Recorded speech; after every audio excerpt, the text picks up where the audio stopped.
Hi സുഹൃത്തുക്കളെ, ഇത് കണ്ടോ നമ്മുടെ വടശ്ശേരിക്കര പഞ്ചായത്തിൻ്റെ വാട്ടർ ATM.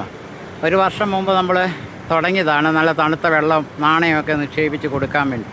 ഒരു വർഷം ഒരു 5-6 മാസം കഴിഞ്ഞപ്പോഴേ നിന്നിരിക്കുകയാണ്. ഇതൊന്നും വർക്ക് ചെയ്യിക്കാനോ ഇതിൻ്റെ കംപ്ലയിൻറ്റ് മാറ്റാനോ ഒന്നും ആരും ശ്രമിക്കുന്നില്ല. അത് ഉദ്യോഗസ്ഥരത് ചെയ്യേണ്ടതാണ്. ഇത് ചെയ്യുന്നില്ല. ജനം ഇങ്ങനെ കുടിവെള്ളത്തിനായിട്ടിങ്ങനെ ഈ ചൂട് രൂക്ഷമായി നിൽക്കുമ്പോൾ ഈ ATM പ്രവർത്തിപ്പിക്കാനോ ഒരു വർഷമേ ആയിട്ടുള്ളൂ ഇത് ഓപ്പൺ ആക്കിയിട്ട്. ഇപ്പം 4-5 മാസമായിട്ട് ഇത് അടഞ്ഞു കിടക്കുക. അപ്പോൾ ഇത് കേടായി കിടക്കുക. എന്താ കാര്യമെന്നൊന്നും അറിയത്തില്ല. പക്ഷേ ഇത് പ്രവർത്തിപ്പിക്കാൻ നല്ലൊരു പദ്ധതിയായിരുന്നു, നല്ലൊരു പരിപാടിയുമായിരുന്നു.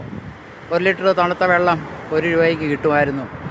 എല്ലാവർക്കും യാത്രക്കാർക്കും കുപ്പിവെള്ളം ആവശ്യത്തിന് പാത്രം കൊണ്ട് വന്ന് പിടിക്കാമായിരുന്നു. പക്ഷേ നിർഭാഗ്യവശാൽ അതിപ്പോൾ നിന്ന് നിൽക്കുകയാണ്. ഇത് വേണ്ടത് വിനിയോഗിക്കാൻ. ഇതാണ് നമ്മുടെ നാടിൻ്റെ ഒരു പ്രശ്നം.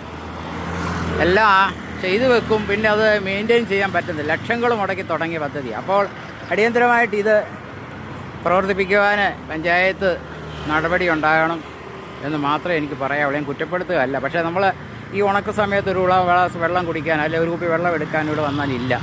20 രൂപ കൊടുത്ത് കടയിൽ നിന്ന് വാങ്ങിക്കണം. ഇവിടെ ആകുമ്പോൾ 1 രൂപ കൊടുത്താൽ മതി. നല്ല പദ്ധതിയാണ്. പക്ഷേ ഇത് മെയിൻറ്റെയിൻ ചെയ്യാൻ അധികാരികൾ ശ്രദ്ധിക്കുക എന്നുള്ളതാണ് എനിക്ക് പറയാനുള്ളത്.